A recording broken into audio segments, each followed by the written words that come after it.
Quand vous serez élu président de la République, est-ce que vous allez accepter, comme le demande Eva Sadoun et comme le demande Impact France, d'ouvrir la table des négociations à de nouveaux partenaires sociaux et notamment au mouvement Impact France qui arriverait à la table des négociations à côté du MEDEF, de l'UPA et de la FEP? Bien sûr, c'est une nécessité absolue. Vous savez, quand moi je suis parlementaire européen, quand vous voyez les entreprises qui viennent vous voir, et c'est normal pour chaque réglementation, pour chaque directive, c'est pas les entreprises qui sont le plus sur le terrain que vous voyez le plus. Vous voyez Business Europe, qui est la fêtière des MEDEF européens, avec à sa tête Gattaz, qui, je peux vous le dire, sur la question de la transition écologique, n'a pas encore compris comment ça s'écrivait. Donc on a un problème, effectivement, de représentation des entreprises et de leur diversité. Ce qui me paraît essentiel aujourd'hui, c'est que, on le voit, y compris ces dernières années, y compris avec le plan de relance. Parlons de la baisse des impôts de production. À qui ça profite la baisse des impôts de production? 10 milliards d'euros par an. Ça profite aux plus grosses entreprises, ça profite aux entreprises les plus capitalistiques, et l'étude a été faite, ça profite à des entreprises qui émettent 20% de gaz à effet de serre en plus que la moyenne de l'économie. Alors on fait quoi? Ces politiques publiques qui ne discriminent pas en fonction de ce qui sert l'intérêt général, en fonction de la gouvernance des entreprises, en fonction de comment s'organise la redistribution de la valeur créée. Ces politiques publiques qui ne discriminent pas en fonction y compris de ce qu'est la comptabilité de la valeur créée. Parce que longtemps, l'ESS a été un enjeu, au fond, un peu création, redistribution, gouvernance autour de la valeur créée. Mais aujourd'hui, on voit bien que le levier le plus puissant de régulation de l'économie, c'est la transition écologique. Et donc, il nous faut absolument que dans les marchés publics, ça a été dit précédemment, dans tous les outils, moi je suis pour que, y compris le crédit impôt recherche, qui ne sert aujourd'hui, et souvent mal, que l'innovation technologique. Il faut un crédit impôt recherche sur l'innovation sociale. Ça me paraît absolument essentiel. Vous êtes au cœur de cette dynamique-là. Ça me paraît absolument essentiel. Donc au fond, y compris on le voit un peu plus aujourd'hui, reconnaissons que sur l'économie sociale et solidaire, aujourd'hui, il y a des budgets, y compris il y a des budgets publics autour de l'économie sociale et solidaire, mais qui ne sont pas forcément alloués de la meilleure manière. J'ai parlé du crédit impôt recherche innovation sociale. On pourrait parler des 3 premières années des entreprises, là où c'est souvent le plus difficile. On pourrait parler des marchés publics. Enfin, il vient d'y avoir la discussion sur les marchés publics. Je veux dire, moi je le vois à Bruxelles, contrairement à ce que dit le gouvernement français, il refuse la mise en place d'un Buy European Act. Il refuse la mise en place des critères de contenu local dans nos marchés publics. Il faut que la RSE, qui est un outil aujourd'hui très fort de transformation des entreprises, soit reconnue explicitement dans les marchés publics. Autant dire que oui, il faut se consulter avec toutes les entreprises. Moi, vous savez, j'ai une approche très territoriale, très territorialisée de la transformation de notre économie et de nos sociétés. C'est mettre au niveau des territoires les entreprises, toutes les entreprises, et notamment celles qui correspondent le plus à l'implantation sur les territoires, qui ont au fond inventé presque l'économie circulaire. C'est quand même plutôt l'économie sociale et solidaire qui a inventé l'économie circulaire. Mais les collectivités, les salariés, les associations, et qu'il y ait une pensée collective, un contrat collectif de transition qui favorise les entreprises qui sont les plus vertueuses et que les politiques publiques ne viennent pas dicter ces contrats de transition, mais viennent en appui à ces contrats de transition territoriaux. Eva Sadoun, Yannick Jadot nous dit qu'il faut discriminer les entreprises. Pour ça, il faut des outils. Vous avez, développé un outil qui s'appelle l'Impact Score. Qu'est-ce qu'il mesure? À quoi il sert? Quel est son potentiel? Alors, j'ouvre une mini parenthèse. Le problème, c'est pas les outils ils existent. Nous, on en a un, il y en a plein d'autres. Le problème, c'est la volonté. Et quand vous entendez pendant le plan de relance la représentante du gouvernement, quand on demande typiquement qu'il y ait une conditionnalité du PIA, donc le plan innovation à venir, qui est une conditionnalité à juste le droit du travail et la parité homme-femme, donc ce qui est censé être inscrit dans la loi, elle vous dit non, ça ne rentre pas avec les critères d'excellence de l'innovation du plan de relance. Donc on entend encore des choses comme ça.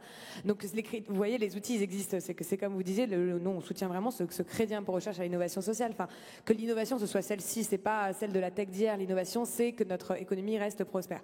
Donc effectivement, on a développé cet impact score pour unir les forces des entrepreneurs, parce que on a tendance à voir souvent ces nouveaux indicateurs comme des nouvelles contraintes, enfin en tout cas dans le récit économique, alors qu'on pense qu'ils peuvent être vraiment porteurs en fait de prospérité à l'intérieur d'entreprises, impliquer les salariés qui sont garants du temps long, mieux partager la valeur, limiter aussi l'oppression aussi actionnariale pour les dirigeants et du coup qu'ils puissent répondre à ces critères et pas uniquement à la performance de l'actionnariat. Donc ça peut être même libérateur pour un dirigeant.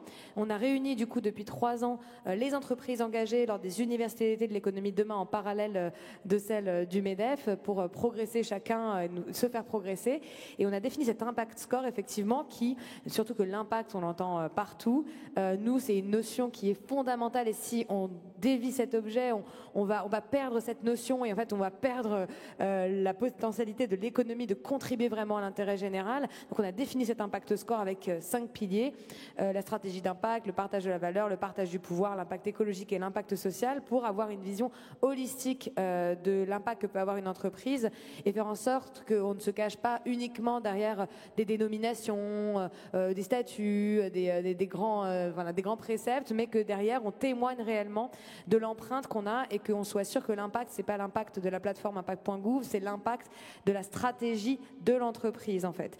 L'entreprise, elle est là comme un objet d'intérêt général et son modèle économique est uniquement là pour servir en fait la prospérité de son organisation. Yannick Jadot, vous nous avez dit donc vous voulez effectivement conditionner les marchés publics à des critères sociaux et environnementaux. Est-ce que vous allez le faire aussi sur les aides fiscales ? Bien sûr. Et avec quel outil ? Je ne sais pas si vous connaissez l'impact score, je ne sais pas si vous connaissez d'autres outils, mais comment vous allez faire concrètement pour conditionner les aides publiques ? On a aujourd'hui une responsabilité qui est que chaque euro d'argent public serve l'intérêt général. Ça peut paraître basique parce que ça devrait être au cœur de n'importe quelle politique publique. On nous explique en ce moment que déverser des dizaines, des centaines de milliards d'euros dans l'économie, c'est qu'on a rompu avec le libéralisme. C'est totalement faux. Les libéraux ont toujours mis tout l'argent public dans l'économie en faisant confiance aux acteurs privés. La responsabilité politique, c'est que chaque euro d'argent public, pour moi, soit conditionné à une trajectoire de décarbonation, soit conditionné à la justice sociale. J'étais ce matin avec les salariés de la plateforme de Leroy Merlin. Vous savez que ces plateformes ont gagné beaucoup d'argent pendant la pandémie. Ils ne touchent rien en redistribution de valeur. Ils ne touchent rien, les salariés. Leroy Merlin a fait beaucoup d'argent, Decathlon, tout ça, ils ont fait beaucoup d'argent. Ils ne redistribuent pas. On peut parfaitement conditionner les aides, depuis les exonérations de cotisations, on a parlé du crédit impôt recherche, évidemment les marchés publics, tout ce qui va vers les entreprises, on peut dire, vous employez des salariés, ce qu'on appelait les salariés de deuxième ligne, comme les salariés de première ligne, on vous contraint à des négociations collectives qui vont sur le salaire, sur le statut et sur la santé au travail. De la même façon. Votre outil, c'est donc la négociation collective ? Ah bah là, non, c'est que l'État impose une négociation à objectif. Après, moi, je fais confiance aux partenaires sociaux pour tenter d'arracher le meilleur compromis. De la même façon, vous savez, l'égalité femmes-hommes. Pardon ? Pour attribuer les subventions publiques, là, il n'y a pas de partenaires sociaux à réunir. C'est la puissance publique qui décide. Non, seule. vous fixez un cap. Je parle à l'automobile, à l'aéronautique, à la défense. Mais vous pouvez parfaitement fixer un cap sur le secteur de la grande distribution, sur le secteur du ménage, sur le secteur de la sécurité. Donc vous pouvez imposer, au fond, un cap sur les négociations collectives pour faire en sorte qu'il y ait des augmentations de salaire. De la même façon, moi je suis pour une TVA modulable. Une TVA qui sanctionne l'obsolescence.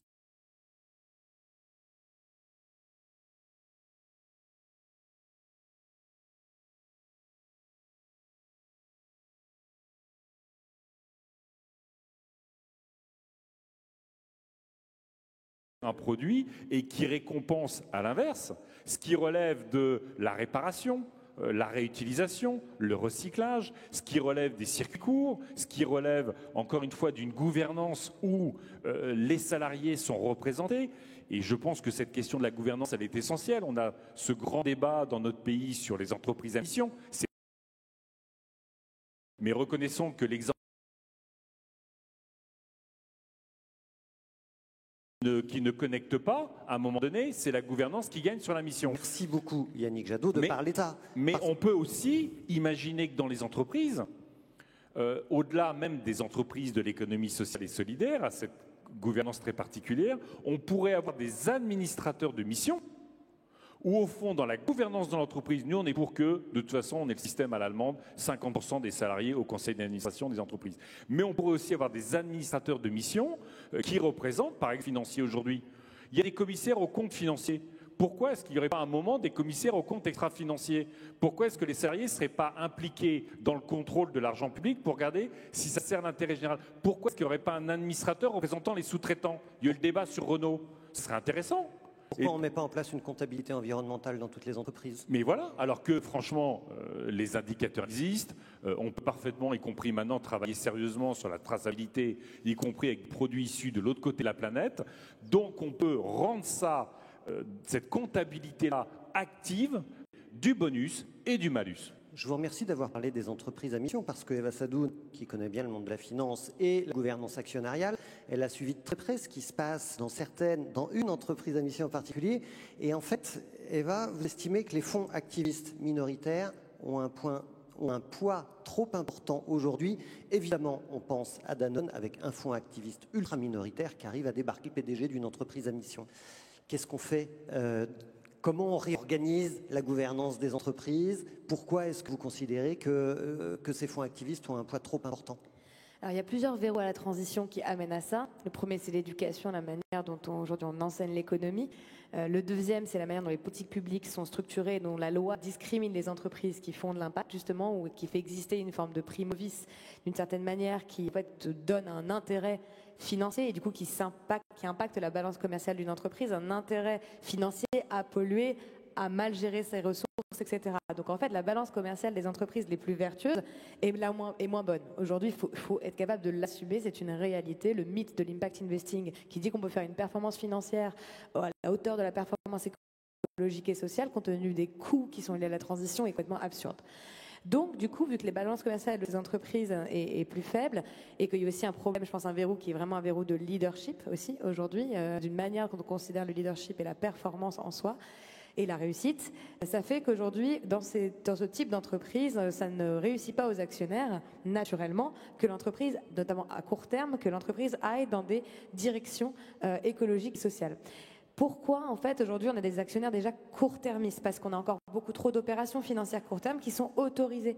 Parce qu'on a, en fait, des gestions financières qui ne fonctionnent pas en lien avec l'économie réelle. Une grosse partie de l'investissement et des produits qu'on a en assurance vie, pour vous donner un exemple, mais j'aime bien quand même faire un peu de pédagogie sur la finance, c'est des ETF synthétiques, c'est de la duplication, en fait, d'indices. Donc, en fait, ça ne finance pas réellement l'entreprise.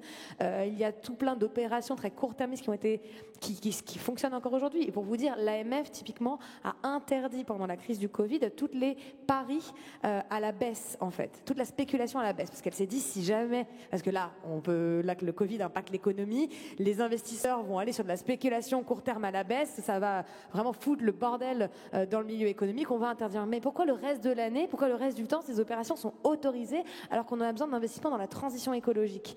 Bref, donc on a des actionnaires aujourd'hui dans les entreprises, les plus grosses entreprises françaises, qui en fait répondent à ces logiques. Et on a en fait une grosse partie de la gestion d'actifs qui est faite en passif. Donc en fait, typiquement BlackRock, des grands gestionnaires d'actifs qui ont tous entre 5 et 15% des entreprises du CAC 40, ces acteurs-là en fait ont une gestion passive. Donc on a des petits actionnaires minoritaires activistes, mais pas activistes comme on l'entend dans la transition écologique, mais activistes d'un point de vue négatif, qui viennent en fait porter le fardeau de l'ensemble du tour et qui sont un peu désignés là pour en fait pousser les entreprises à pousser plus de rentabilité à court terme, et sinon qui menacent un peu le départ de l'ensemble des acteurs. Après, il n'y avait pas eu que ce problème-là dans le cas de Danone précisément, mais on a quand même, et c'est ce qu'ils disent, mais on a quand même entendu ces gestionnaires d'actifs dire dans la presse Emmanuel Faber était plus occupé à sauver le monde qu'à apporter de la rentabilité à ses actionnaires, alors que l'entreprise était bénéficiaire, c'est juste qu'effectivement son cours était différent des autres. Donc en fait, aujourd'hui, on a besoin de l'État. Faber était beaucoup soutenu par la famille Ribot, en vrai. Voilà, Non, au-delà du fonds américain des 3%, on peut dire que les actionnaires historiques n'ont pas beaucoup aidé. Tout à fait. Et c'est pour ça qu'on a besoin de l'État, et ça me permet de poser la question à Yannick Jadot. Aujourd'hui, on a besoin de l'État. On a l'impression que l'État est souvent impuissant face à la finance, alors que c'est faux. Il garantit une tonne de dispositifs de financement, il est lui-même actionnaire, etc. Comment l'État, en tant qu'actionnaire, en tant que garantie, en tant que plein de choses, en fait, peut amener la finance à être plus long terme? Pardon, c'est pas à moi de poser la question. Ouais, je vois qu'il y a une... Mais ça, elle est presque chez elle. Il y a une OPA. Il n'y a pas de problème. Yannick Jadot, j'aurais pas posé une OPA la même qui n'est pas question. financière, mais il y a une OPA politique sur votre table ronde, monsieur. Il faut vous défendre. Alors écoutez, typiquement, je suis sûr quand on parle avec les Françaises et les Français qui ont mis quelques milliers d'euros dans le livret développement durable et solidaire, ils pensent que ça va vers le développement durable et solidaire. Je veux dire, aujourd'hui, si je ne dis pas de bêtises, on doit être à quasiment à 5% du LDDS qui va vers l'écologique et le solidaire. C'est combien c'est 30, 50 milliards, 30 milliards qui ont été rajoutés en 2020, 2019, 2020. C'est des sommes considérables qui, bien orientées, pourraient soutenir l'ensemble des activités dont nous parlons. De la même façon, au-delà de la finance, enfin pour moi, la finance, à un moment donné, sont notamment des ratios prudentiels. Si on doit en arriver là, une banque met 1 euro dans les énergies fossiles, il doit mettre 1 euro en fonds propres. Ben, je peux vous dire qu'ils vont assez vite arrêter de continuer à soutenir plus massivement les énergies fossiles que les énergies renouvelables. Et puis, encore une fois, je veux dire, une banque, elle vit aussi de l'argent de l'État. Elle est refinancée par la Banque de France, par la BCE. Donc, au fond, on a des outils de pression sur les banques, y compris sur les banques françaises, dont on sait que les banques françaises sont des acteurs majeurs, y compris de la prédation environnementale aujourd'hui. Je pose juste une question sur la table ronde d'Eva Sadoun quand même. C'est le LDDS, s'il n'y a que 5% qui sont fléchés sur la transition écologique et sociale, c'est juste parce que la loi française l'impose. C'est parce que l'autorité des marchés financiers considère qu'investir dans des secteurs qu'on connaît mal, c'est super risqué pour les épargnants. Et donc, du coup, on va prendre 0 risque et on n'investit pas dans la transition écologique. Mais vous avez raison. Est-ce que demain, vous serez président de la République? On doit aller vers 100%. À partir du moment où, y compris dans l'imaginaire collectif, c'est déjà un livret pour l'écologie et la solidarité. C'est simplement, au fond, arrêter de mentir aux Françaises et aux Français. C'est agir en fonction de ce qu'ils pensent être la réalité. Vous parlez de l'autorité des marchés financiers. Qu'est-ce qui a été le grand succès de la transition énergétique et notamment l'investissement par des coopératives, par les collectivités locales sur les renouvelables en Allemagne? Ça a été la décision de sortir du nucléaire, mais ça a été surtout une loi qui a permis à ces coopératives de lever de l'argent. Souvenez-vous l'exemple d'énergie partagée, qui a été la première association à lever de l'argent citoyen pour les énergies renouvelables. Ils ont mis des années et des années à avoir l'autorisation parce que justement, ça ne correspondait pas au business model, y compris de nos énergéticiens. Mais autre chose, un dernier point. Par exemple, le fonds de réparation. Parce que cette économie circulaire, elle est très puissante. La réparation, heureusement, c'est en train de devenir quelque chose qui s'inscrit davantage dans nos usages et dans nos aspirations. Moi, je suis très inquiet de voir sur ces secteurs de la réparation, soit arriver des grosses entreprises sur la réparation qui va être rentable, soit d'arriver, ça peut être très sympathique, le bénévolat entre voisins, mais à un moment donné, à chaque fois que si vous avez besoin de réparer, vous faites appel à quelqu'un qui le fait bénévolement, c'est les petites entreprises et les artisans qui meurent. Ou des formes d'ubérisation de la réparation. Et donc le fonds de réparation, qui là aussi n'est pas à la hauteur de ce qu'il faudrait, doit privilégier des entreprises qui font la réparation de manière responsable socialement. On peut parfaitement imaginer, mes collègues suédois l'avaient fait sur justement la réparation, ils baissaient la TVA de moitié sur la réparation, ils l'ont fait en Suède, et il y avait un chèque réparation qui n'était pas simplement à hauteur de 10%, on voit bien que ça ne fait pas effet de levier, mais à 40-50%, là, vous rentrez dans des comportements vertueux et le fonds de réparation peut être attribué à des acteurs qui participent d'une responsabilité sociale autour de la réparation et non pas d'une activité très capitalistique ou d'ubérisation. Yannick Jadot, je vous propose qu'on prenne 2 questions du public avant de vous laisser partir. Si vous avez encore 3 minutes à passer avec nous. Oui, mais avec plaisir. Je suis désolé, j'étais en retard. Je sais que j'ai modifié un peu le programme. C'est votre agenda.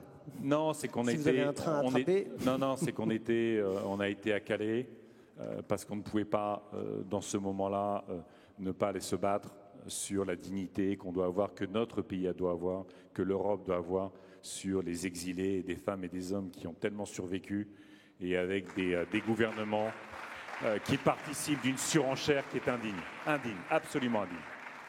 Merci pour ces mots.